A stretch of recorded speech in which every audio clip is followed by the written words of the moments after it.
Welcome back to another episode of Over the Glass. I'm your host, Ness. And I'm other host, Jay. And then we got Celebrini in the house today. Listen, you can't just say we have Celebrini in the house for people just listening because they can't see what you're talking about. I'm being silly and showing off my adorable plushies that the Sharks are just robbing my wallet with this season. I've got Celebrini, I've got the little Zamboni that they've been selling on the Pro Shop, and then they've got a puck and then a Sharky version. But yeah, so Celebrini, the plushie version, is here today. It's super cute. The Zamboni is probably my favorite of the three as well. So cute, the big eyes that they put on viewers. It's so adorable. Why is it so angry? No, it's smirking. It's like, I'm awesome. Yeah. And then the puck also has the same You're hitting your mic, dude. Careful. The puck has the same facial expression. I think they all kind of do, in fact. Now that I look at it, they've all it's got the same theme, but they're adorable. No more Pro Shop, no more. Stop it. Stop having some great merch. Like when I saw the Zamboni, my face just went, it was instant, like it's over for me. Like I went and grabbed it. My friend was like, "Oh, how much are they?" And I'm like, I don't know. I don't care. Like, I'm not even thinking about that right now. It's adorable. Who cares? Right. Okay, so I wanted to jump right into this. You pay more attention to what's happening around the league more than I do. Apparently there have been trade talks or trade rumors about the Islanders. This tweet that you're sharing with me from the NHL Network says there are reports saying that the New York Islanders are shopping defenseman Noah Dobson and have offered Brock Nelson an extension. And there's this video of who's this guy? Jason Demers is talking to somebody. Who's this guy? I haven't the slightest clue. Let me see. Brian Boyle. There we go. They're talking about how they can't believe that the Islanders will trade a young defenseman and keep an aging forward, which, honestly, I haven't heard anything about this, but I haven't watched this video yet. But go ahead and share your thoughts because this sounds, just from this tweet alone, this sounds so ridiculous. That's pretty much where I'm at with it. When I saw this, I went, come again? Like, I mean, it's not to say that I follow the Islanders in really any shape, way, or form outside of who's going to benefit my fantasy team.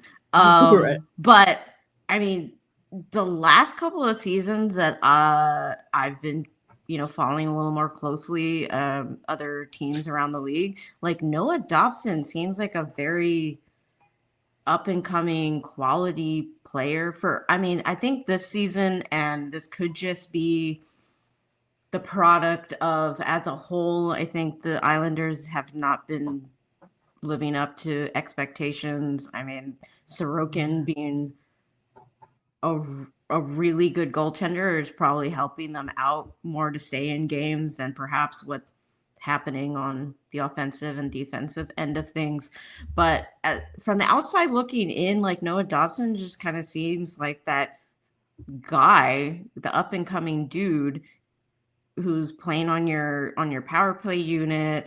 I want to say he was also on their top pairing. Like to see that they're like, what are you going to give us for him in return? And the fact that they signed Brock Nelson to a 3-year extension, honestly, just has me really curious and wanting to talk to someone who follows this team a little more closely, because my first thought was like, we'll take him.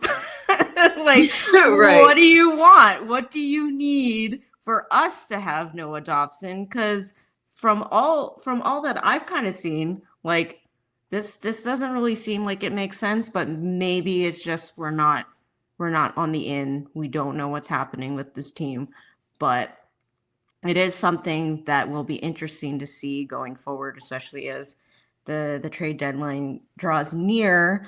I was talking about this with my friend yesterday, and we were just, for shits and giggles, we're like, let's say Greer trades. Like, we'd have to imagine that, from what my friend said, they're probably wanting another young guy in return, probably someone to help out on the offensive end of things. Like, who would you be willing to give up from the Sharks up and comings? And Right. my first thought was like, I really don't want to give up anybody, but just with talks along the way and looking at our prospect pool, our offense is looking pretty decent in terms of like who we're adding to the prospect pool, the up and comings. I mean, like Quentin Musty, despite the fact that he was briefly injured and that whole debacle with his team and he like hadn't been playing games. The first game back after injury, he's lighting up, on the score sheet all over again. So it's like we don't really have any worries as far as like who could be, if we perhaps would give up someone who's currently playing with the Sharks, like who could slot in the next year or so. Like there's a lot of opportunities, especially with the changes that have been made over the last couple of seasons alone. So as much as wouldn't want to see someone leave, we both kind of landed on perhaps Zetterlund. Really? Out of everyone?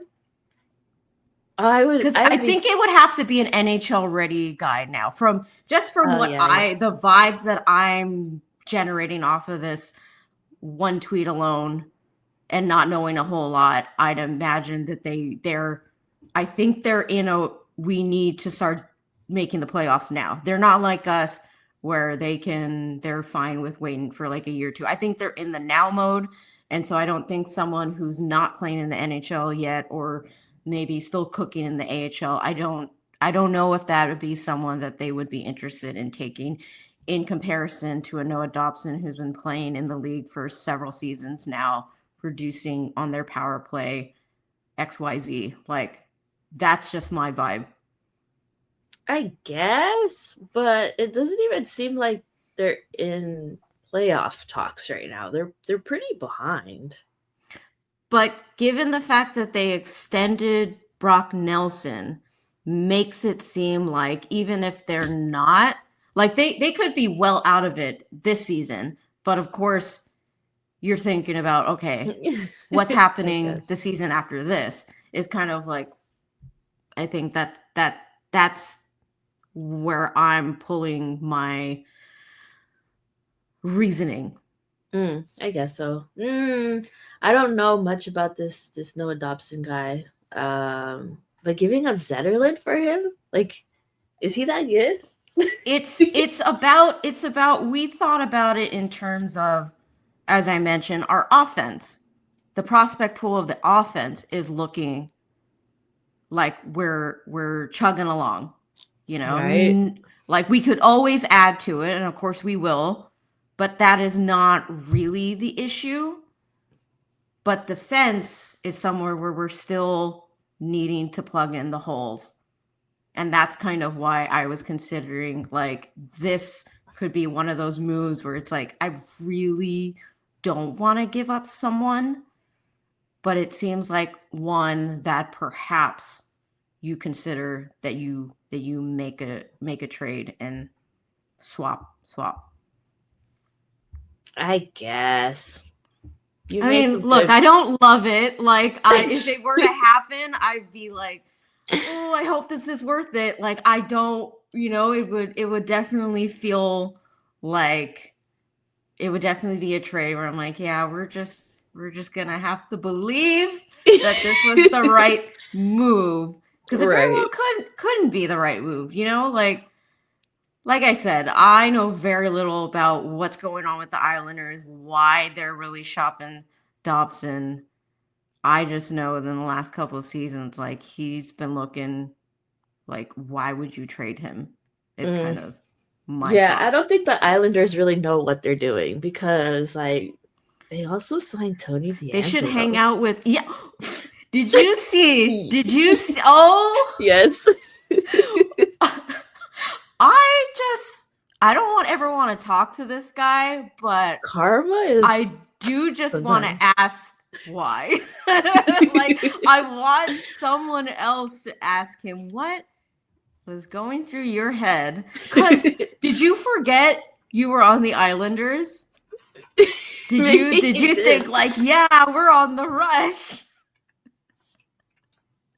Because Oh, I didn't see the second one. I only saw the first one where like, I don't know.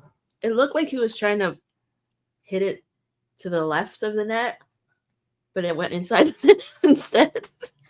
I mean, I guess that's probably what he was trying to do, but when I was looking, I'm like, bro, it looks like you're trying to score. Like, it's like you're waiting at the doorstep ready for that puck. Like, I'm sure he was trying to clear it, but bro, you did a terrible job. Like, horrendous. Like, I mean, I feel no sympathy for the man. experience Tony D'Angelo hockey. Essentially what Terrible, that was. terrible hockey for a terrible dude. Yep. Um, on this, this podcast is very much about diversity and inclusion. Like the whole reason that we started this thing. We don't like the guy, but this is a good way to segue into a very, very interesting, very more serious topic that I think I might have a little rant about, honestly. But I'll try to keep it clean. Don't worry. So this past, when was it? The 8th. Oh, yesterday. Yesterday, Offside News on the tweeters announced that they reached out to Silvia, who we know through Hockey of Tomorrow. Um, wait, let me check pronouns real quick. No pronouns. She wrote an article for them that basically connects or compares the immigration, like, okay, how do I say this? With the political climate that we're in right now, immigration is a hot topic in politics, in the news, and everything. If you guys haven't been paying attention, this is very serious. That something that I'm paying pretty close attention to because my family could very well be affected by this. She did a very, very beautiful job of talking about the different ways that people see immigration depending on where people are coming from and which border they're crossing. And her specifically was comparing her heritage and like where she came from. I believe she's Mexican. To someone like Evgeny Malkin, who came from Russia, and like, you know, his story was like, I guess he had to like hide from Russian authorities to be able to come here to play for the NHL. But if you guys have a chance, read the article. Honestly, I have a hard time reading articles in general because it's just like it's a lot. But I could not put my phone down. I read through this whole thing and I was like, this is very well written, and it's something like, again, it's something very close to me. But it's so interesting the way that she points out how different it is. Like, I know that there's differences. Like, I've seen it, I've whatever, like you hear about it, but I think she does a very she does a well job of putting like all these thoughts into words. Like, I have too many thoughts right now. Do you have thoughts? You can tell that this definitely came from the heart. She's Yes. speaking from her experience. And like you, I just kind of got engrossed in it because, you know, while we don't have the exact stories, we know from our own experiences about coming to our families coming to this country and the immigration system, and with the climate right now and people talking about like, oh, but the legal way. And, you know, it's like, okay, one, yeah, like you would hope that that's the how things were to happen, but the things that people are not, and I'm trying to like find the words. I'm trying to make sure that I don't just go off on tangents because it's a lot, you know. Yeah.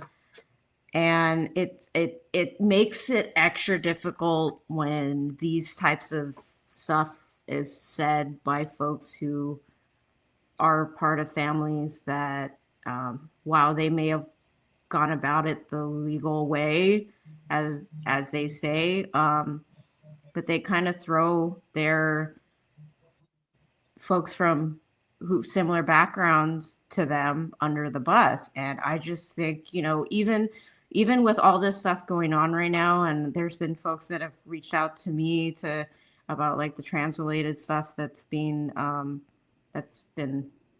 attacked at the moment. Like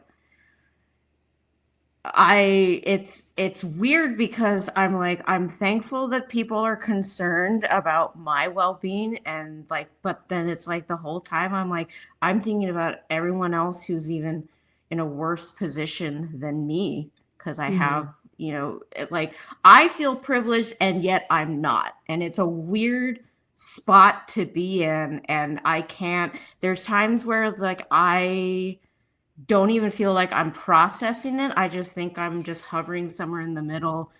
And I just don't think like I'm capable of coming to any conclusions. I just have to sit in this space and kind of just let it affect me how it does. And that's kind of how I was feeling going through and reading Sylvia's article.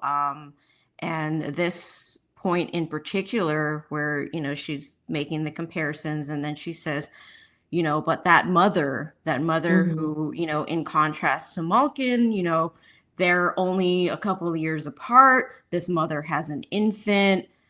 And, you know, but what that quote, but that mother, no one ever called her brave for making her way to the US. No one told her they admired her perseverance when she worked 12-hour shifts in the warehouse and spent nights watching her kids struggle through homework she couldn't help with. No one celebrated the way she carried her family on her back, undocumented and invisible.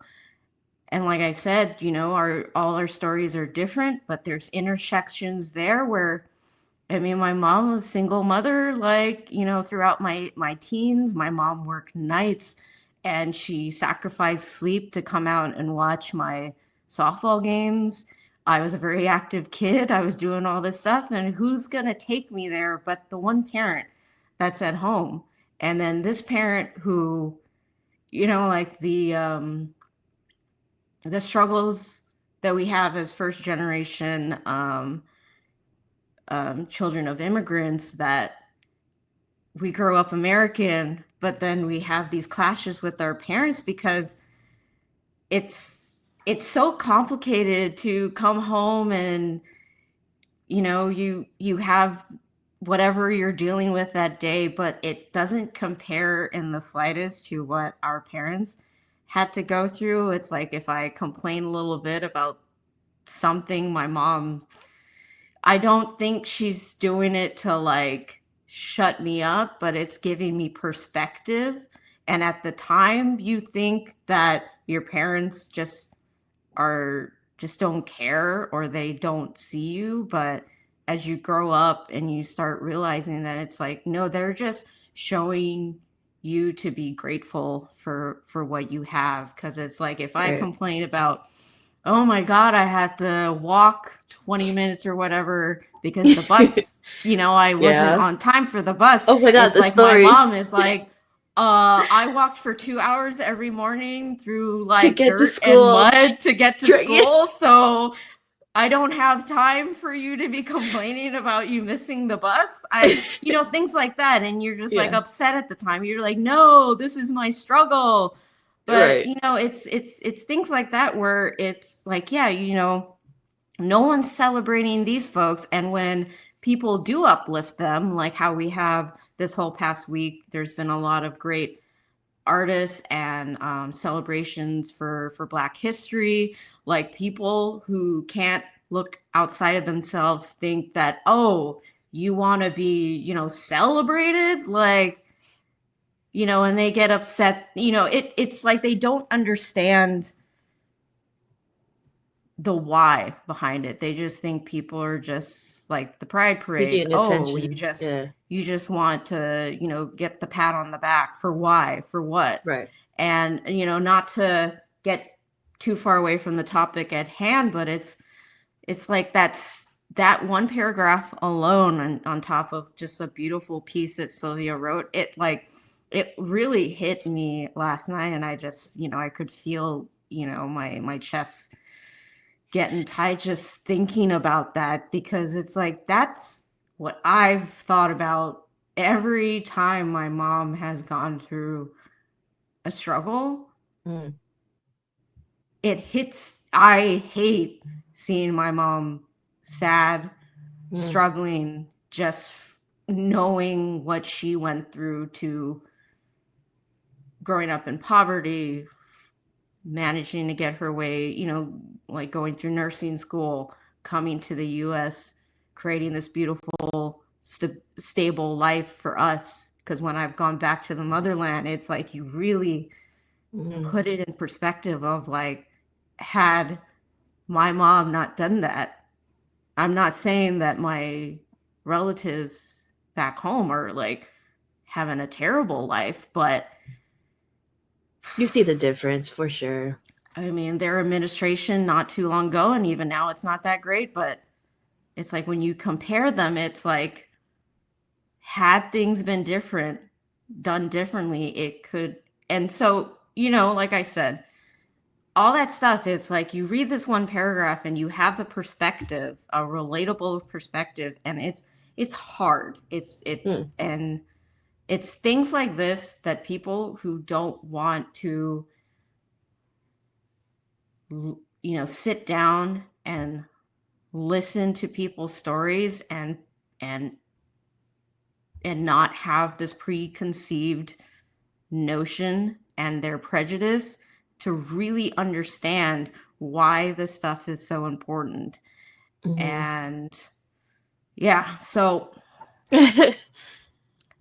yeah, just to continue that, I have, so like, again, we have different backgrounds, but our stories do have a little bit of similarities to it. But like, I come from a 2-parent household, my parents are still together, but I didn't see my dad very often because he was the one working night shifts.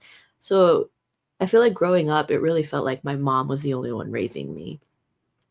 Even though, she also worked, but she was out here making us dinner. There's 4 of us, she was the one taking us to whatever sports occasions or concerts that we did, because we were all involved in music, whatever it was.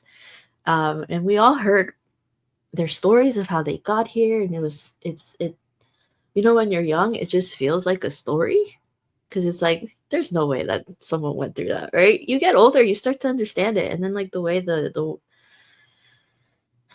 whole society is changing, not changing, you start to believe it at some point pretty early on. I think the paragraph that follows the one that really stuck out to you, for me, she says, I think about that invisibility a lot, especially as immigration policies continue to shift. Every election cycle, I brace myself. Immigration policies tighten and loosen like a noose, and I have spent my entire life watching politicians debate whether people like me deserve to be here. It is exhausting, it is dehumanizing, and it is a reminder that no matter how long we have lived in this country, we will never be seen as truly belonging. And that, like, I think that's the one that really hit me, because it's like, Yes, absolutely. You know, in whatever space that you are where it's predominantly white folks, they will always give you these looks like you don't belong. You know, in hockey specifically, I think we're lucky here in San Jose because, you know, it is a bit more diverse, but it's still majority white folks that you see there. But like in other spaces, Canada, you know, like when I went to games up in Vancouver, that's that's those arenas are bigger in Canada and it's predominantly white folks. You can see maybe a speckle of like brown folks here or there, but like it's so different. Um it's I have a lot of feelings about this topic. I don't always know how to put them into words. I think you guys take the time to read this article. Like I said, it's beautifully written. It really touches your heart. It really, I think she did it in a way where it can really help you understand where we come from, you know, like emotionally, like how exhausting it is, how a lot of, you know, our family members are called illegals whether or not they're here legal, like they came here legally, if they have citizenship or not, they're still people. And this, I feel, is just a tactic for politicians to dehumanize and and just have us turn against each other. And so, I don't know, you guys. This is a heavy topic. One of these times that we do bring politics into this podcast, but it felt important to talk about, and I really wanted to, or I guess we really wanted to share this article with you guys because it is really well done. It's called Defections, Deserts, and Hockey: The Stories We Choose to Honor by Silvia Leija-Rosas.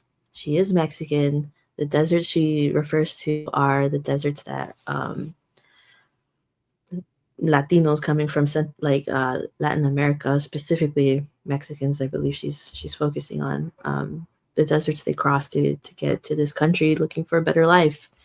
But yeah, take the time, read it. It will be worth your time. Yeah, Whew. beautifully written. I wish I could write something so elegant. Ah, right. So good. Okay. Take a breather. We're gonna switch into some good stuff, some good highlights here throughout the league. Like you mentioned, there have been multiple teams who have done their logos celebrating Black History Month as we are now entering the middle of what month is this? February. The first on our list is going to be the Nashville Predators. They did something. I love this because as a music city, you know they had to do something music related. The designer, oh boy, how do you pronounce this person's name? Rihi Niamor quoted, or I guess this is the quote. A lot of people always think country music when they think about Nashville, but I wanted to go to the opposite direction and try to use hip hop. And one of the elements of hip hop is a graffiti street art. So this person did the whole Sabres logo in a very stylistic way, added a crown to it. The side patch is a bass clef, which I really like. Let's see. Description: This design is inspired by hip hop and graffiti street art. The crown, which includes the TriStar logo of Tennessee, is a nod past and present. Sorry, it's a nod to past and present African American art and represents royalty. The bass clef shoulder patch connects the vibration of music with the energy of hockey. I like that they use the bass clef because I feel like that one's not used very often. It's usually the treble. So, really nice touch. I'm obsessed with this. I'm just the moment I saw like already like the stylistic choice of it, I'm like that is fun. Mm-hmm. And then when I saw that the bass clef is on the shoulder press, I went, "Shut up! That is cool. Like I want it. I need it." Is how I felt. Mm-hmm. Like everything about it, I love it. Right. And all the comments are really positive. Everyone loves it. So good. Again, love the fact that they focus on hip hop and not country because Call me a hater. I don't like country. I visited Nashville. Ugh, I've listened to country enough for the rest of my life, you guys. Too much. Too much. Next on the list, not a team, a whole league, the PWHL. They collaborated with Kesna Dolls to celebrate Black History Month. They did is it a collection or just a shirt? I want to say it's a shirt. I have not seen any additional anything related to if they put it on jerseys yet. I'm doing a quick I've not seen. Oh yeah, it's a shirt. Well, if you guys haven't seen this, go ahead and search them up. It's basically the W logo with the sticks and things, but there are looks like black women on there, which makes sense. Women's league. Sorry if you can hear that noise in the background. It's a beautiful design. It sure is. Use every bit of the canvas on the PWHL's league wide logo. I love the style. It's very beautiful. Yeah. The stick with the like the star thing, like the impact star looking thing. Ah, so good. Love that style. Okay. Oh, all these designs. So good. Okay, the next one is the New Jersey Devils. Chanel Renee's South Jersey roots shine through this crest. Her name is Coco Renee. Absolutely love the colors that she used, that they're using for like the numbers, the like hot pink or red, I can't tell. Hot pink with the light blue. You can also see some black folks on there that she painted around the New Jersey's logo, with again the hot pink and red with the blue surrounding it. I don't see if they have the description of her inspiration anywhere. I did not come across it. I'm taking a look to see if there is anything. No. Well, I hope they post that sometime, because I love to see what their inspiration was and like the meaning behind logos. It's really well done. They did have the players come in. I don't know that many of these Devils players, but one of them did actually wear it, and the other ones are kind of walking in awkwardly, holding them in front. Like, I don't understand the vibe behind that, where they just like, you could just slip it on real quick. Like, why are you right? It's just lazy. Like, yeah. I mean, okay. At the end of the day, we know what happened with the whole stupidity of the NHL and jersey wearing and stuff. So it is nice that they come in and they're showing it. And I found it. I found the description. Great. Read it to us.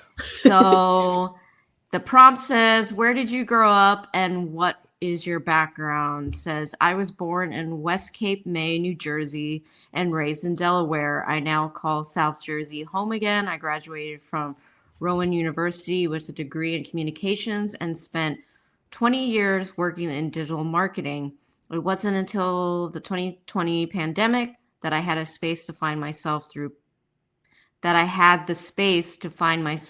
through painting faces and figures. While painting, I am able to express and release raw emotion, giving light to what is possible and feeling most like my true self." Prompt says, "What are some of your inspirations that go into your work? As a visual storyteller, I'm inspired by color, texture, painterly brushstrokes, and conveying emotion." You can definitely see the painterly brushstrokes in her work. Question, how would you describe your style and what went into translating it into the Devil's Black History Celebration night? My abstract realism style starts with a limited palette color story and intuitive abstract underpaintings. This allows me to express emotion through gesture and mark making. I then consider the composition of the figurative subject, that will best serve the piece. I work in mediums like acrylic, spray paint, and oil, but for the jersey, I combined my traditional process with digital. I was able to create multiple shapes from the same original abstract painting and layer my figurative paintings into the design. What does it mean for you to work with the New Jersey Devils on this project and to the Black and Brown community in New Jersey? It's been an incredible experience working with the Devils and sharing my perspective of nostalgia, connection, and Black joy. I hope my design sparked curiosity and conversation while shedding a light on the historical Black beaches and the surrounding communities through New Jersey. Yeah, very well done.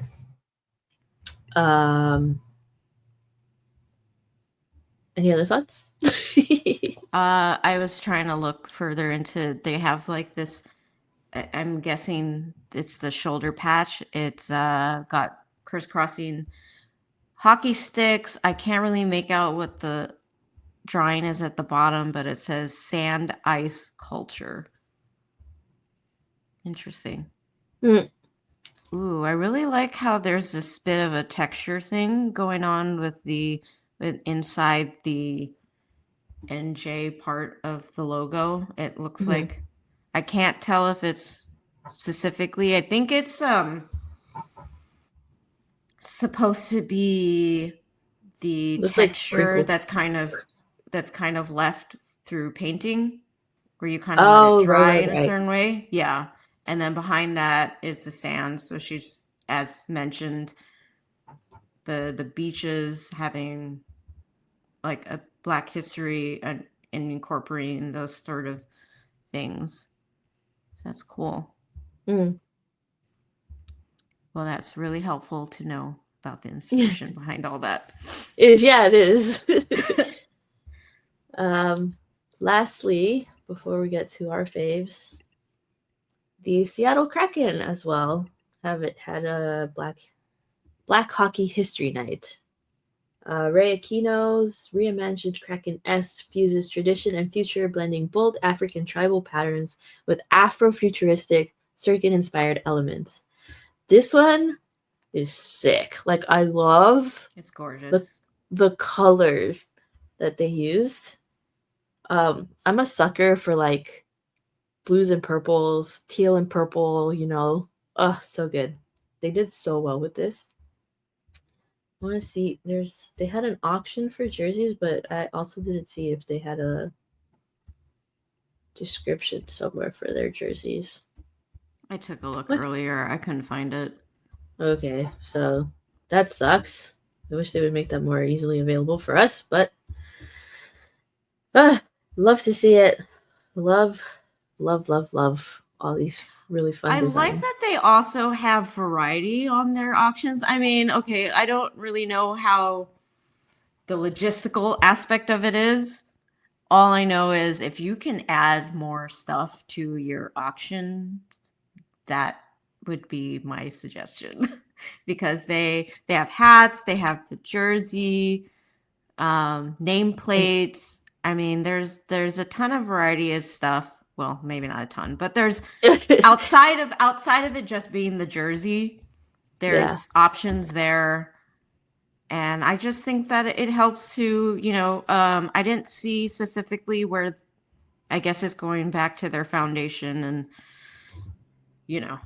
and then they use that to further continue this sort of stuff. So I just think it just, not only does it help for fans to just get a chance to have this this design in their household, to add to their collection, but then it also gives back to continue to generate these opportunities and to raise awareness for future jerseys and events and things like that. So yeah, if you guys haven't seen the jerseys for these guys yet, they did decide to put this logo on a black jersey, which I think gives it a more, I don't know, like ominous look. Like it does work so well on white, right?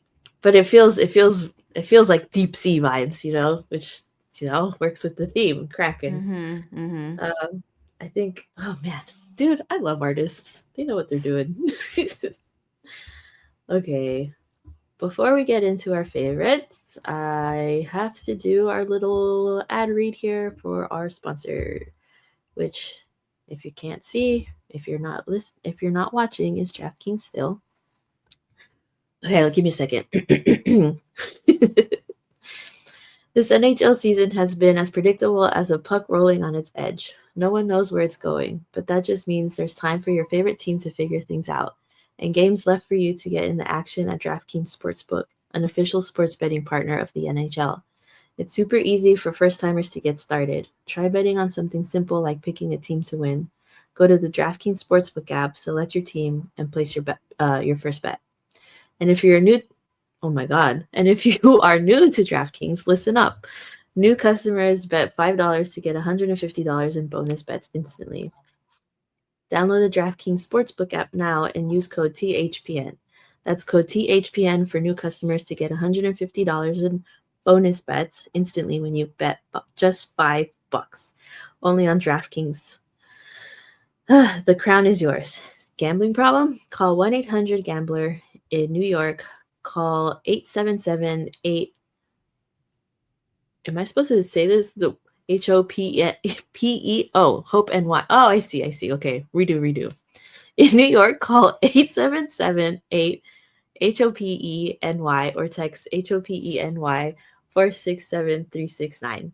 In Connecticut, help is available for problem gambling. Call 888-789-7777 or visit ccpg.org. Please play responsibly. On behalf of Boot Hill Casino and Resort in Kansas, 21 plus age and eligibility varies by jurisdiction. Void in Ontario. New customers only. Bonus bets expire 168 hours after issuance. For additional terms and responsible gaming sources, see dkng.co/audio.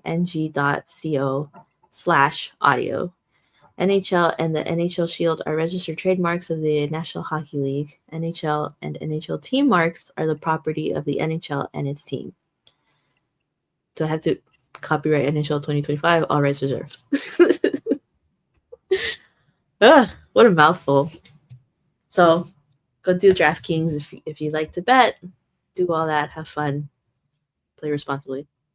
Okay. So our favorites, the Sharks. I was so excited to see that Jordan Dabney, Joe, not a fan Joe, on Twitter, designed the logo. That's her handle, not Ness saying not a fan. Oh, right. Sorry, that's her handle. That's my bad. I didn't think about how that would sound. She did the logo for the Sharks this year. That made me so happy for her. Okay, for those of you listening in, if you haven't been following us from the beginning, we did have her on a couple of years ago to talk about the design, the Black Rosie, the river design that she did for the PHL? What was it? PHF. Thank you. And I can't remember if she had done the Capitals rally towel at the time, but she also did that at one point. I don't think we had her on during that time, but she also did the one for the Erie Otters. Oh, yeah. That's their name. Yes. Oh, yeah. We did talk about that one. So she's done a few. This one made me super happy. I absolutely love the colors that she used. Cute little chonky great white shark. Chonk. Okay. Little chonk. Let's see. We actually do get a behind the logo here for the Sharkies. So let me read some of this for y'all. So she, for the secondary logo patch, Jordan used the same fig leaf and water design here, but this time in the shape of a nest for San Jose. This is intertwined with the sword seen in the Black American heritage flag. Jordan's use of the hammerhead shark is intentionally different from the great white to represent the differences throughout the Black diaspora. For the celebration of Black History crest, Jordan took a lot of inspiration from the Black American heritage flag. Surrounding the shark, Jordan designed a wreath of fig leaves mimicking that of the flag, coincidentally The fig leaves look very similar to kelp. The colors represented in the crest are pulled from the shark's branding, the Black American Heritage flag, and an additional purple hue to represent the colors in the community's intertwining. Behind the shark is a hexagon paying homage. Okay, I never know how to say this word. Is it homage or is it homage? Anyways. Homage. Okay, thank you. To the tiles on the Black Power statue at SJSU of Tommy Smith and John Carlos. Within the hexagon, there is a continuous water pattern representing the resilience and strength of the Black community. There is also an overflow of water shown in front of and around the shark to show the overflow of Black history and stories that should be learned not only in the month of February but all year long. So, quick little history lesson: Tommy Smith and John Carlos were at the Olympics. I can't remember what year, but they were the ones that raised their fists in protest of, I'm assuming, racism that was happening. SJSU, your alma mater, has a statue of them, like just casually there. And what else did I want to say about this? Oh, I also saw that some of the inspiration she got for the color hues that she used, like the purples and the reds, she took inspiration from a scene from Black Panther. Nice. Yeah, I thought that was cool. I've been following her reaction. Okay, so you guys, last night, so we record this Sundays. Last night was the game where this was debuted on the jerseys. Joe was there. She got to do the puck drop. It was super cute. And I was following her Twitter because she was so excited. She was tweeting about it all night. And so, like, one of her tweets she put out said, "Strangers are wearing my thoughts on their bodies." Like, she was so excited. What else did she say? "I'm sure everyone's asleep now, but it's just now hitting me. Like, wow, that was so cool and so important. And I did that. I really want to cry." And she was like posting videos of herself wearing the jersey. I'm so happy for her. It was so cute. You were there. I was. Did you get to meet her? No. Oh, I was just asking. I think the Sharks did a wonderful job with just not only. I think in general when they bring someone in to do the logo, I think they're always doing like a pretty good job in that. But I wanted to also talk about the helmet designs. Like I thought that was. I feel like this isn't the first time, but for some reason I'm really obsessed with them doing this. Right. I tried my hand at seeing if I could possibly get one. I'm thankful that people are interested, and I've gotten outbid. Like I didn't even get a successful bid once. So, but I think it's really cool that, of course, the Sharks have worked with local color San Jose for a long time. Mm-hmm. But I think going back to how I was talking about the Seattle Kraken and how they have a variety of stuff for auction, like this is awesome. Like as much as I love the artist logos, that the primary one that gets celebrated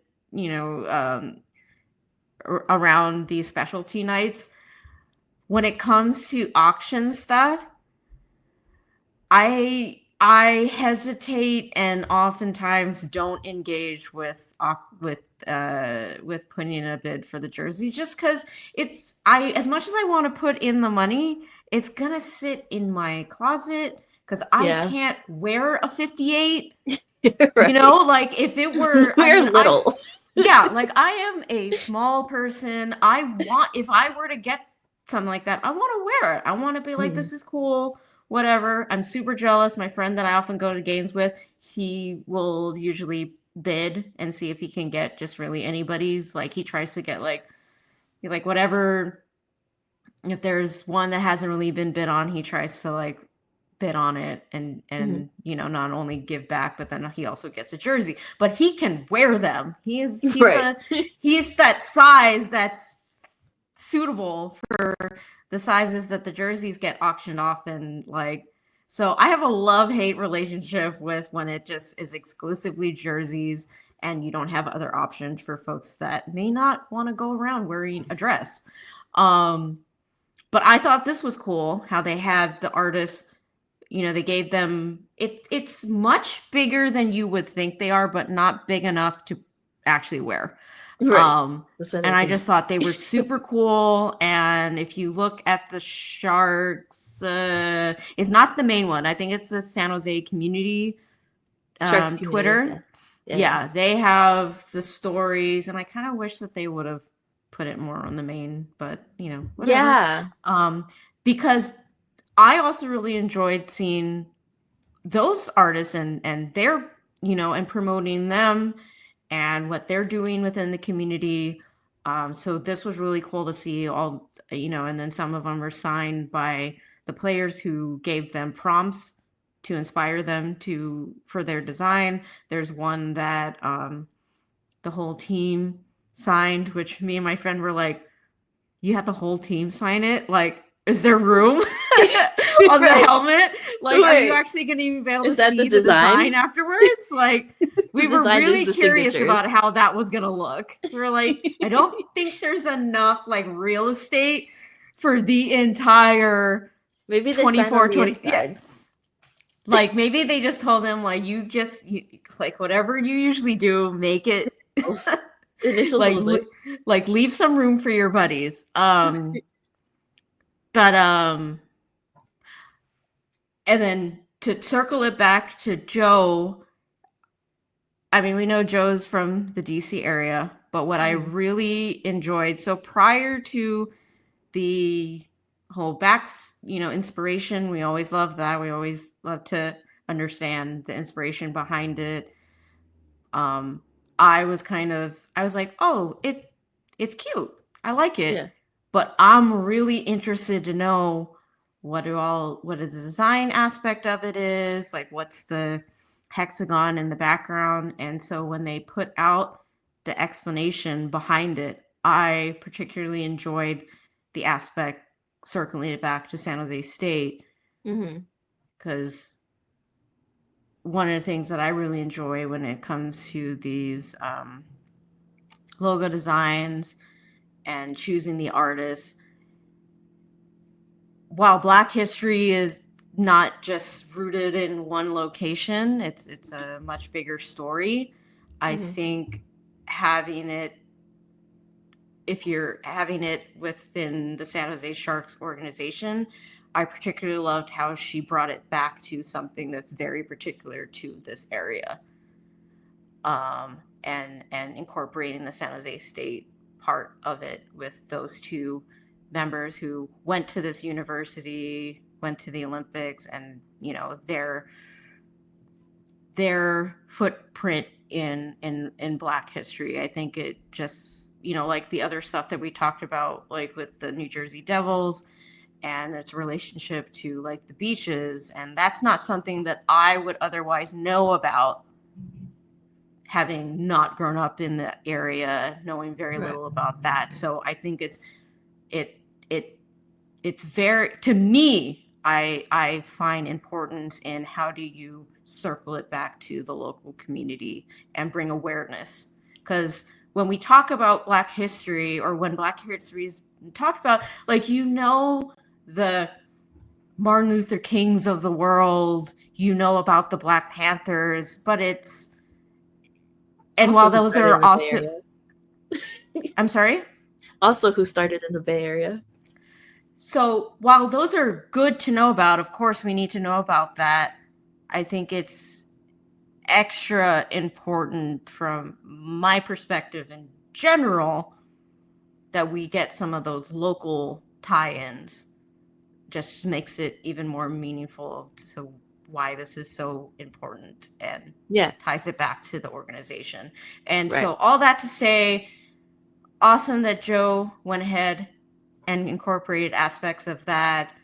And then I love, the local color San Jose artists, obviously from the greater Bay Area, having them celebrated in all of this stuff. So also good job to the Sharks to just find all these ways to kind of, and then like during the game, during the like intermission, they had, geez, I didn't add it to our prompt, but there was that performance that happened during the second intermission. Like I thought that was really lovely. To tie it into how the Sharks have been doing this week. When they did the anthems to start the game, I love, and I'm sure they've done this before. The thing that first comes to mind is for Bay FC when they were celebrating, I think it was, I don't remember exactly, but it was like a specialty night around celebrating Black history, that whole bit. Like they would do the Black anthem as part of that performance. And with all we've talked about in the beginning of the episode this week, just that kind of hit me on another level in the arena last night. The performer for that, it really started feeling that in my chest. Just like I said, I don't know where like the feelings or the thoughts are going. They're just kind of hanging in the air somewhere, and I don't really know what to do with it. They just kind of hang there, and that's kind of just what I was feeling while she was singing that beautiful, beautiful song. I wish I would have went. This sounds great. I do have it the page pulled up about all the stuff that they had for last night. So the national anthem was performed by saxophonist Ayo Brame, and that person was also super awesome. Wow, super talented. Glenna Bramble-Williams performed "Lift Every Voice and Sing," which is the one, I think the song you're talking about, the Black national anthem. Oriki Arts, a San Jose-based high-energy and colorful African dance and drum ensemble that performed at the South Bar, located on the concourse. The Gumbo Band, a show-stopping high-energy Mardi Gras marching band, led by the legendary Grammy Award winner Paul Tillman Smith, paraded around the concourse. And they did post videos of this. So, like, when I saw the video, I was like, that seems really fun. I would have loved to see this. Pre-game recognitions included acknowledgments of Black and Teal, featuring members of the Sharks organization, Silicon Valley African Film Festival, which showcases the richness and diversity of Africa through cinema and curates an immersive experience that transcends film screening and offers a multidimensional exploration of African identity and creativity. And Justice Vanguard, a Bay Area-based organization dedicated to fostering education, unity, and empowerment through filmmaking, community events, and youth mentorship. They work to preserve Black and Brown history, highlight the beauty of diverse cultures, and inspire the next generation of leaders. So they did go out of their way to find multiple different ways to recognize, the spaces that Black people are holding and like making an impact in our community, like positive impact for the youth and just everyone. Going back to the mini hockey helmets, it says, in line with the Sharks Foundation's 30th anniversary and February celebration of Black History campaign, the foundation provided $30,000 community assist grant to Local Color. With some of the funding, Local Color commissioned 7 local Black artists to design and paint mini hockey helmets based on concepts provided by select Sharks players, including Logan Couture, Alex Wemberg, and Macklin Celebrini. On Friday, January 24th, the players saw their visions come to life when the artists came to Sharks practice to watch the team on the ice and then presented their finalized pieces of art to each player. The custom one-of-a-kind mini helmets, which are signed by both the artist and the featured Sharks players, will be included, or I guess they were included in the auctioning. Let's see. The mini helmets were on display, so you could, if you went to the game, you would have been able to see them in person. Additionally, the artists and representatives of Local Colors will be hosting.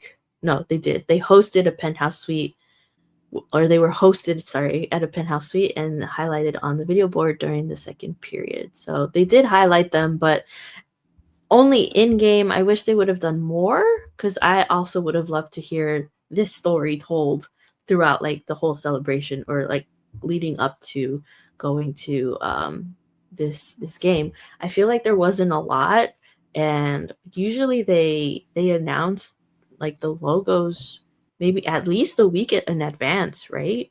This time they announced the logo 2 days before the game.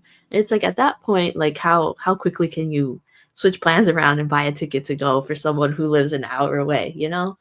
But I guess that would be my only criticism, is I wish they did more to market this game, because I feel like I didn't really hear too much about it. But everything that was included to celebrate it,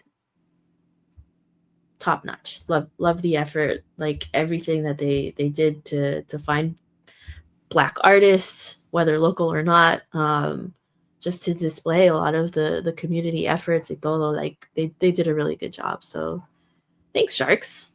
Y'all are impressing me. Yeah, I want to say that the helmet designs were, and the artists were being put on socials earlier than the logo, but like I said, it wasn't on the main Twitter page. Right.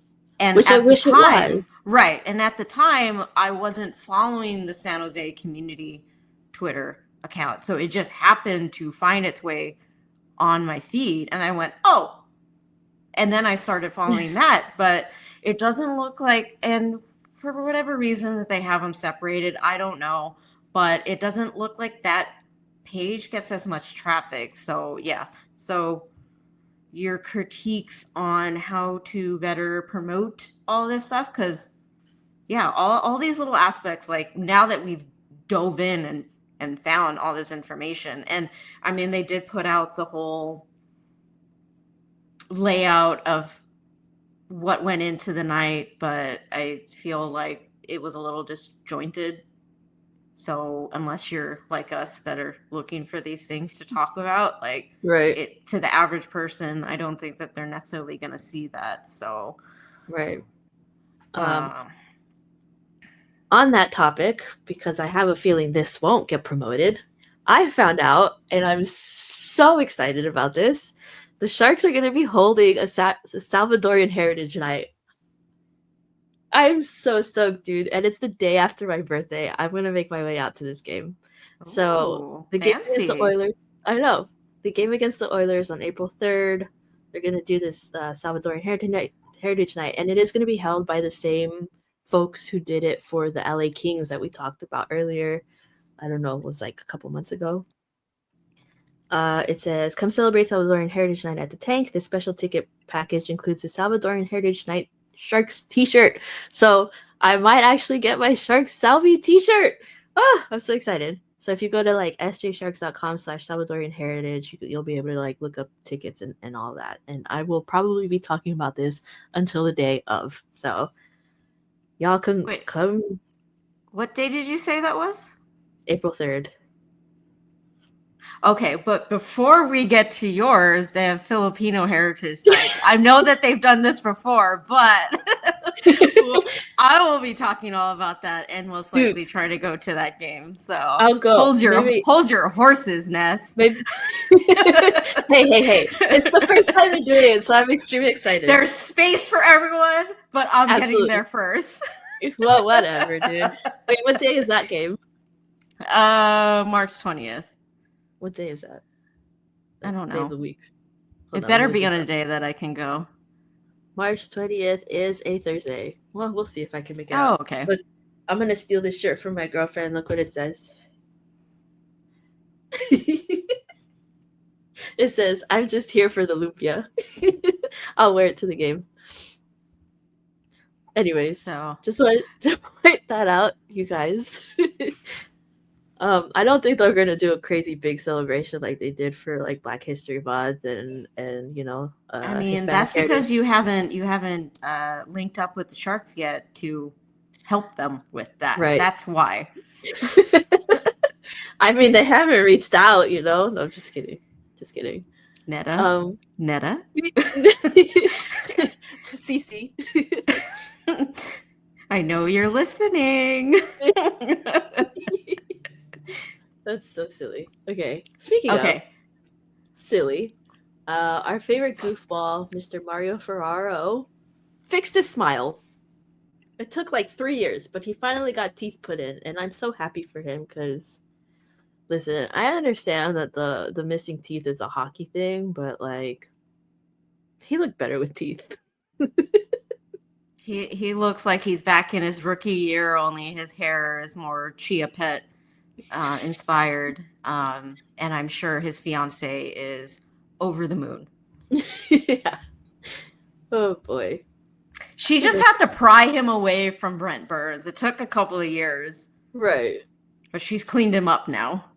People in the comments saying that the Gap is better are crazy because no, it's not. Okay, health-wise, it's not. Not just health-wise, like aesthetic-wise, it's not. I mean, kudos to his fiance for enduring. You do you, Ferraro, but I think at the time when he lost his teeth, I was just looking for like what are there cons to having a couple of your teeth out? And there are. And so that's the direction that I went into, hoping that he goes and gets something to replace that hole in his mouth. He had such a nice smile before, and then there was a giant I mean, gap. I feel like they recreated it. Like Couture's not so great dental work before they recreated that. Well, I'm saying before he got his teeth knocked out, he had such a Right. he had a nice smile. Then the gap came in, and it's like, yeah, I'm not gonna judge the guy. Live your life, but like, I just hope that these hockey players. I want to know the statistics of hockey players that get braces. I just want to know how many of them have gotten braces, because if your child is the next Connor Bedard or whatever, you might want to forgo that. I mean, I guess they're going to make enough money that it doesn't really matter at the end of the day, but it almost seems a little pointless. Yeah. You're just going to get your teeth knocked out. It's just money down the drain. It's silly. Okay. And then now, wait, any last thoughts before I switch over? No. Okay. Just Mario Ferraro got his face fixed.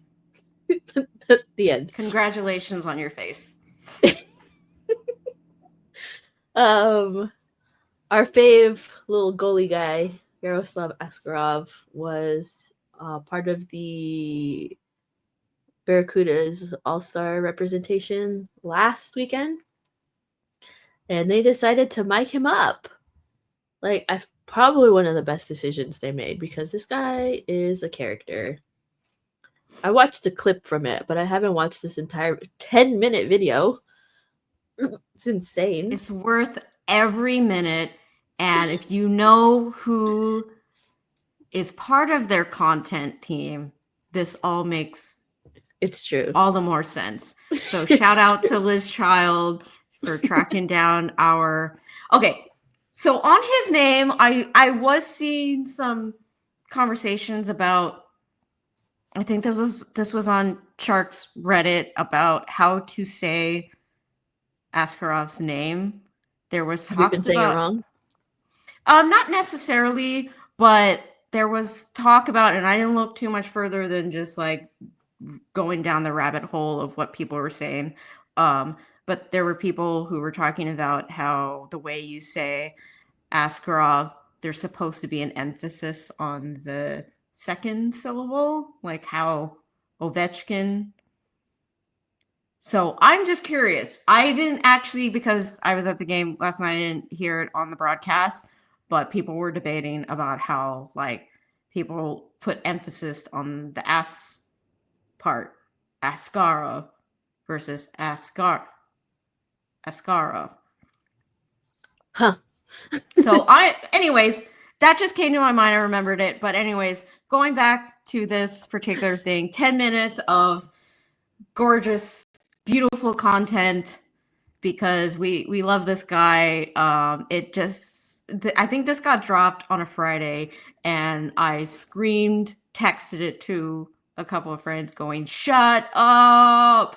10 minutes!" Like, this is the best thing ever. Uh, I'm like, thank God it's Friday. It's Askarov content. He is just like him and Devin Cooley. Apparently, Cooley also got mic'd up, so I haven't checked yet if that got uploaded. I'm interested in seeing that. But him and Devin Cooley, if you did see whatever it was like post game, all-star game, whatever that they did, he got questions from the media. Media members asked him about his relationship with Cooley, given that they were both on the same AHL team. They were goalie tandem. He talked about how Cooley was just like such a like his relationship with him and how close it is because it was his first time being in North America. He's still, as much as he speaks English much better than any other secondary language that I've attempted, he says, he's still working on his English, but it was really helpful to have Cooley there, who was just like such a gem, welcoming in, helping him out, doing all this stuff, and their relationship in terms of how both of them are just really silly on the ice. If you watch the highlights from All Stars, there's the one where they run up at each other and like crash into one another, and that in a nutshell is just his relationship with him. And he talked a lot about that, and just him just loving every moment that he has this opportunity to play at a professional level, and being out at All Stars is essentially interacting with a lot of the fans and giving back to the fans. And that in a nutshell is kind of what you get to see with this 10-minute video from Flow Hockey. So I enjoyed it very much. Can't wait for him to come back up to the team, which whether or not we move any of our goalies at this trade deadline, there's some things I do want to talk about in relation to the Sharks week in terms of gameplay. But I think that would be the only time for the rest of the season that we would see him up. Whether if we move one of them, or if one in particular just continues to fall down the hill.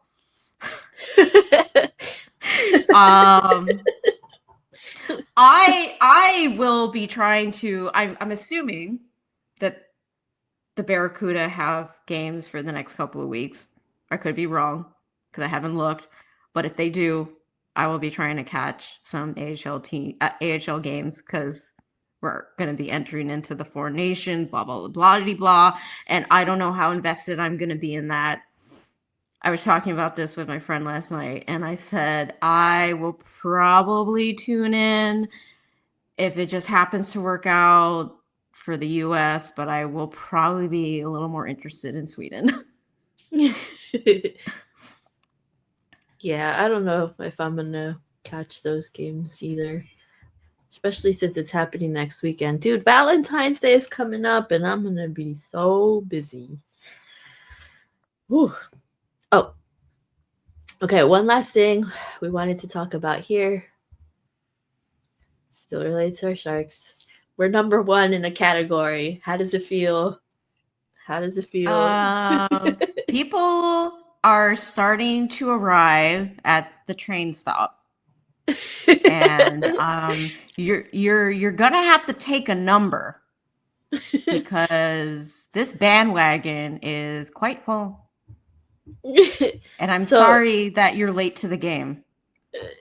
So you guys haven't seen I'm not subscribed to The Athletic, but someone from The Athletic wrote a whole thing ranking each team and their prospect pool rank, like where their prospect pools land.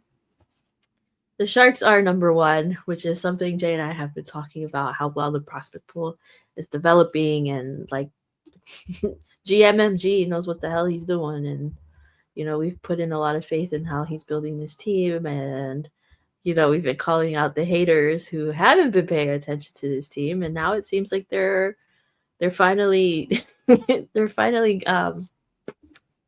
understanding where we're coming from, as if we haven't been saying this forever. But we're a small little nobody's podcast. Like, who are we? We don't know anything. So But at yeah, the top we're of the number one. list, and I'm gonna incorporate some of the observations we've had over the last couple of weeks. In particular, Will Smith. We know back early on, there were people who were concerned about Will Smith's production, about how it has been said that Greer wanted to keep him up at the NHL level. Celebrini, like right off the bat, fitting right in with NHL gameplay, no problem. Will Smith looking like he needs a little more time to figure out how to incorporate his game into the Shark system and all that stuff, blah, blah, blah. Well, I think Will Smith's starting to figure it out. Yeah. And so Bro doesn't need any time down in the AHL as far as I can see. And I'm really happy that in like last game alone, I believe he had two assists to our horrible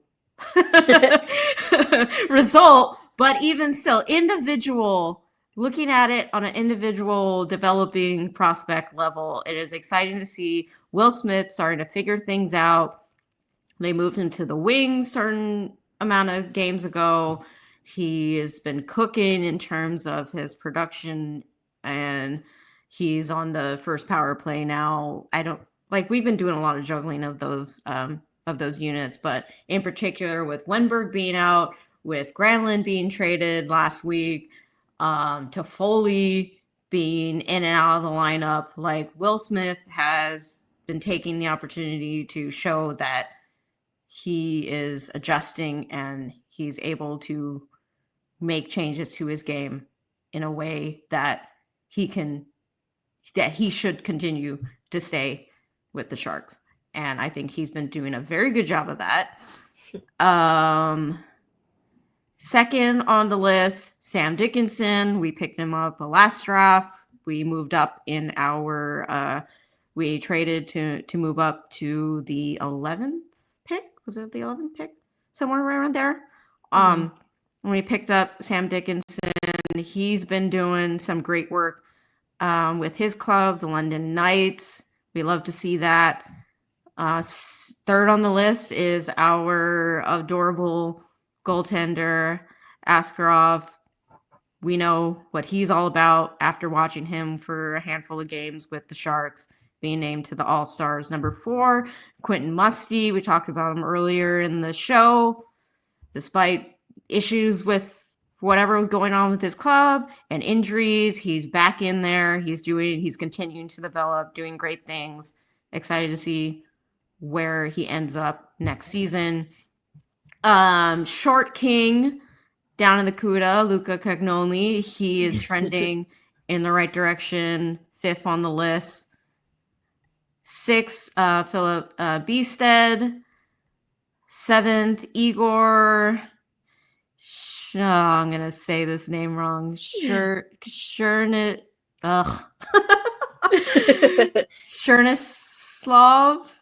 I probably butchered that a lot. But he, if I remember correctly, he was signed to the CUDA like a couple of weeks back and was starting to do some work with the club. But I could be wrong. I don't know where he is currently at the moment. But there was some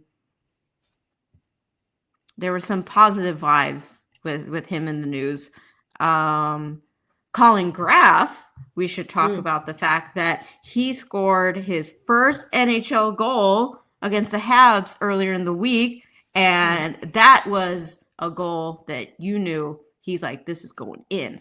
See it, and it is going in. That was a goal that he was determined to have, and we love to see it. So he's number 8. We know that he played briefly with the club at the latter half of last season. He's been spending most of his time with the CUDA, but when he's been called up, you can really see that he's improved, and he's a great pickup for us because he was I think like a lot of the league was trying to grab him last season, and the fact that, and when I saw that, I'm like, okay, that's nice, but we're not really feeling like we're in the conference. Like there was that survey that came out recently about like teams that the players don't want to get traded to or whatever, and the Sharks were like somewhere The up, bottom 4. like, of course, yeah, we get it. Don't make a whole article about it. Like, duh. Like, like it's pretty obvious, but it's nice to see. And then on a side note, with Cody Ceci and Granlund coming back to the tag last night, there was some quotes put out there this morning about Ceci talking about obviously he's going to be a UFA at the end of this season. Whether or not the Stars re-sign him, the bigger piece of the pie of that trade was Granlund. So, but then again, we'll see if they even want to keep Granlund. So it's nice to see that players, and I don't think he's just saying it to say it. He did talk about how he would like some stability. And we know that the Sharks, as long as you're fine with what we've got going on, if you're chill with that, there's a spot for you here. If you just, you're going to do your part, we'll give you some money. We'll figure it out along the way. So if he's someone that can fit in there and help us out next season, if that works out, like, I think I'm fine with that if he wants to come back. Right. But we'll see. Maybe he changes his tune when the Stars go off to the playoffs. Like, maybe he's like, actually. 9th on the list is Leo Wallenius. We picked him up with the second pick on this. Second pick of the second round in 2024. So he's one of those guys that Greer sees as a good option to help us along the way. Number 10 is Kasper Halttunen. We've been seeing his name being brought up quite a bit throughout the season. Really cool to see that. Number 11, Cam Lund. Number 12, we've gone to see him in a number of games, Jack Thompson. Been like, he looked pretty decent last game. I believe paired up with Mario Ferraro.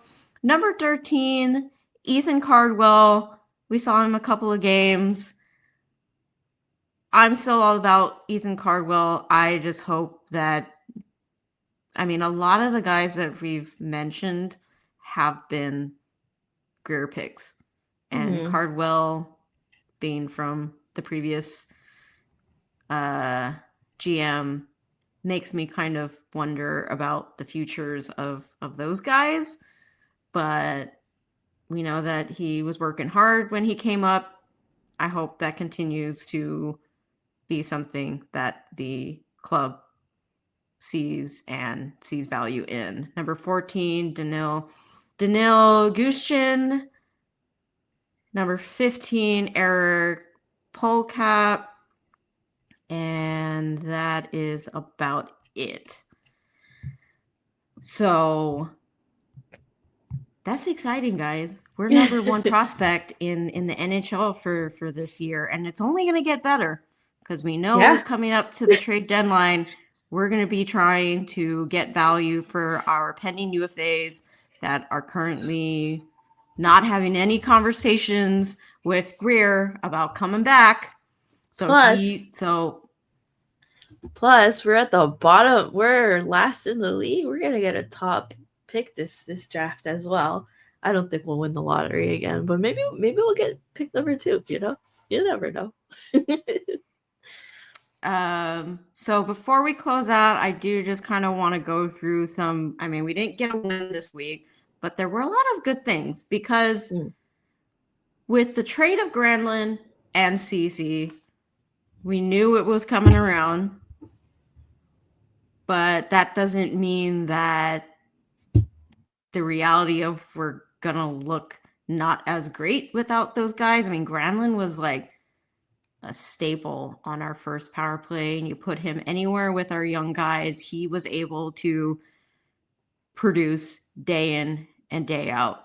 And so by moving him, I was worried that not only are we going to have a bit of growing pains to figure out chemistry, but in particular with Wenberg being out and Toffoli being in and out of the lineup,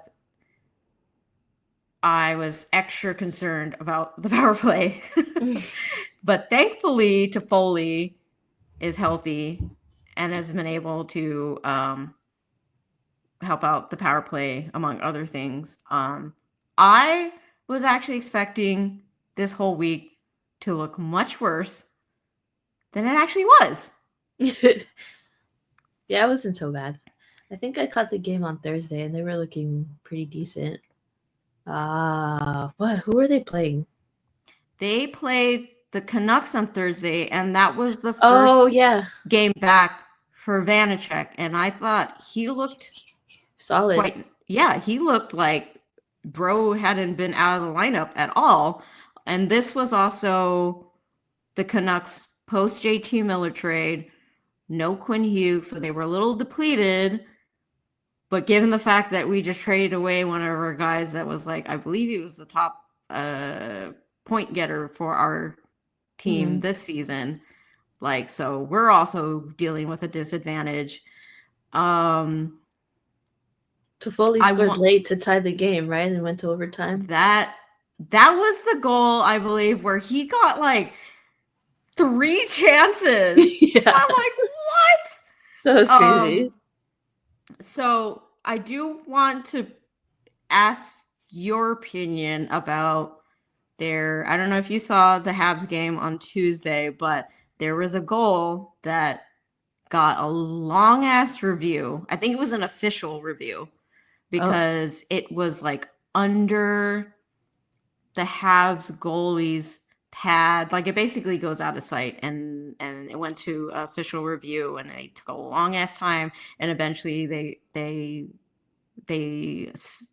call on the ice stood. It was a no goal, and there were people I was seeing talking about like, oh, this is why the NHL needs to get on technology for like a puck tracker type thing. And I wanted to get your thoughts on something like that. I didn't see the goal. Wasn't able to catch that game, but honestly, why hasn't the NHL gotten like puck tracking technology? Like, I think I agree with the people.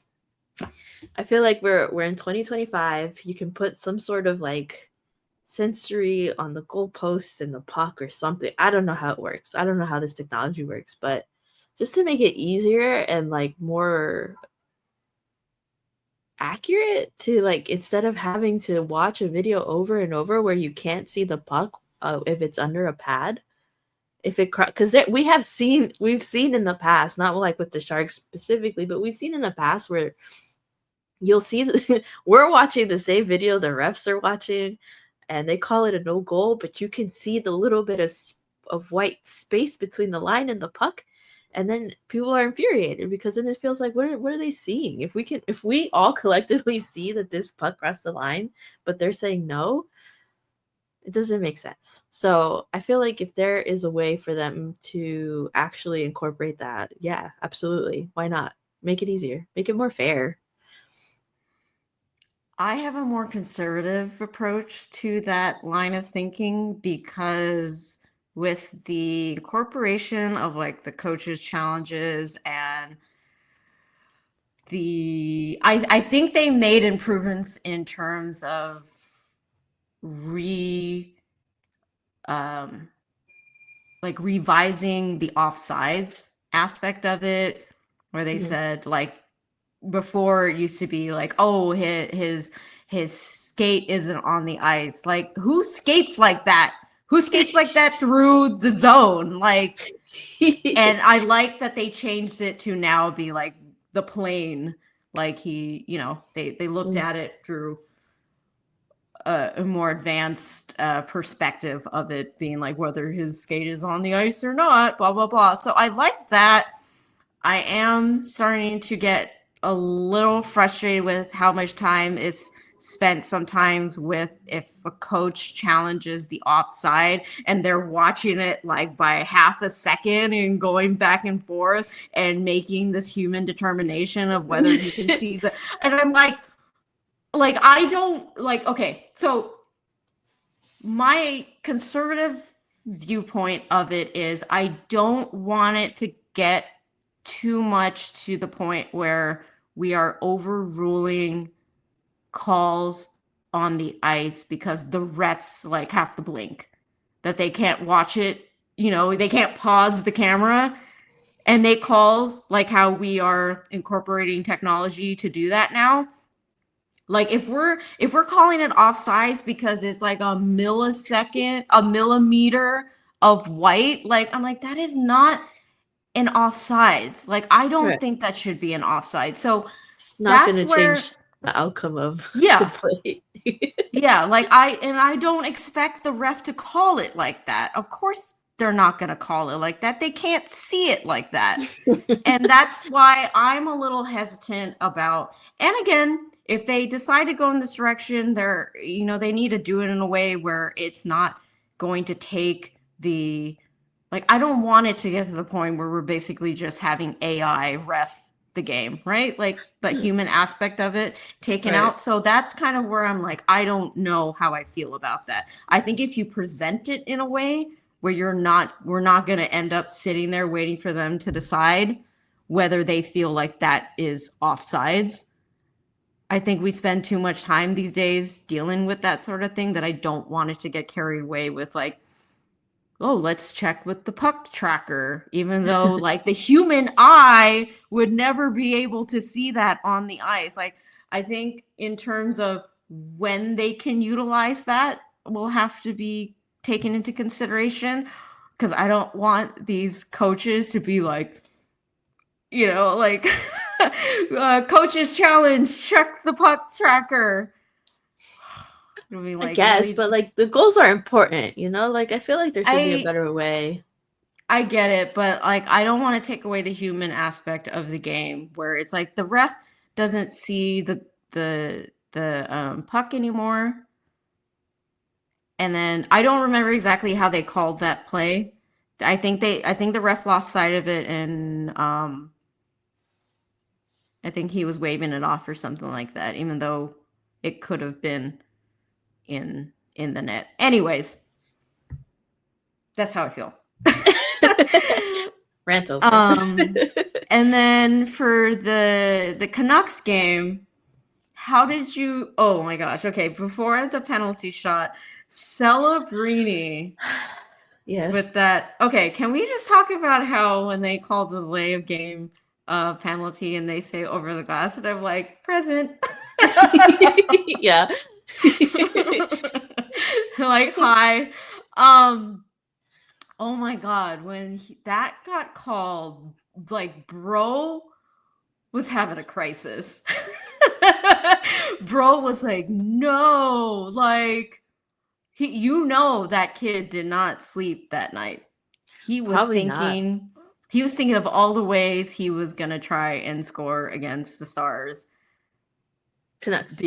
Because we know how like focused and how determined he is to help the Sharks to success. So calling, I mean, of course it was a delay game. We're not questioning that. But the fact that it was on his stick that caused the over the glass, like he was just like, and then they scored on that, and so he was so frustrated. I feel like he made a few mistakes that game. You could see the frustration building as the game went on, especially after that goal. And then when Toffoli scored, it was like, okay, a chance. And then he ended up committing that penalty, which I don't think should have been a penalty shot. And it really felt like there were a couple of moments where it was like, Okay, refs, what are you doing? Are you Canucks fans? What is this? Because fucking sorry, excuse my language, but Tell us how Ferraro you feel. Ferraro literally got boarded in front of one of the refs and absolutely no call. What was that about? Ferraro was pissed. He was so angry. He was slamming the door shut of the thingy. He got sandwiched, pancaked, Yeah. nothing. Ref was like, cool story. Yeah, he's like, yeah, that's allowed. That's valid. That's fine. He deserved that. Yeah. Like, if anything, call it a penalty. But a penalty shot? They then wanted the Canucks to win. And then looking at Celebrini after that was all said and done, like, bro was having a crisis. Sad. Bro was just like, if that was Askarov in that, I don't think I would have been worried. But it was Vanacek, and I was like, all right, it's your first game back, fine. Right. But to close that out with the Canucks, I mean, like I finished saying, Smith had a breakaway chance. I think on both these opportunities, maybe the first one he just got goalie. The second one he didn't have enough time to get in position to make a shot that he wanted. But awesome to see Smith continuing to develop and do what he needs to do. And then finally the Stars game. I mean, I'm glad I didn't watch it, to be honest with you. I saw the score and I was like, ooh. It wasn't necessarily that the Sharks were not playing well. It's the first couple of goals, if you watch them. I mean, one of them got tipped. Like, what do you, like, of course, to prevent a tip, you just need to get on your guy and not give them the opportunity to get in position for a tip. And, there was some great plays. All of this to say, I mean, the Stars are heading to the playoffs. They've had some growing pains throughout the season, given this is their first season without Joe Pavelski. So that's a big hole to fill, not only in your top line and on your first power play. So, but they still have the tools in place. Mm-hmm. And then going against a team that, we're headed in the right direction, but we're still nowhere where we want to be. And we traded our top goal scorer to you guys, like, who I believe got 2 assists in that game. So my feeling at the end of the game was like, well, you're welcome, because we're hoping that you make it to the cup the cup final so we can get that 3rd round pick from you. That's how I felt about that game, because the Sharks, I felt, continued to stay in the game despite the abysmal score on the score sheet. Yeah, I felt racist. But I don't feel like it's because they gave up. I just think they ultimately were outskilled against a team that is going to hopefully make a deep cup run, because that's what they want to do, and that's what they're supposed to be heading toward. So, but if you look at the other games, like statistically, the Sharks, like I already said, I thought they were going to look much worse after this trade. And they have pleasantly surprised me. And they did quite well in the Canucks game in particular. So despite the fact that they gave up 8 goals to the Stars, I'm not all that upset. I still had fun. It seemed like a fun game to be at, to be honest. Oh, man. Okay. On that note. I know, I'm so sorry. It's been a week. I guess. Unless you have any last thoughts, questions, Those concerns. are my thoughts. We're heading into the 4 Nations break. So I don't know how much we're going to talk about that over the next couple of weeks. But I guess in relation to that, I'm interested in seeing whether that's going to be a hit for the NHL, because I'm kind of sure whatever about it. Right, we'll see. They haven't. I guess they've been doing a better job at marketing it than they did the Winter Classic. So we'll see. Okay. I guess that's all we have for this week. Actually, that was a lot. That's all we have for this week. We'll catch you next time. I've been your host, Ness. And I'm Jay. Yeah, have a great week. Bye. Bye.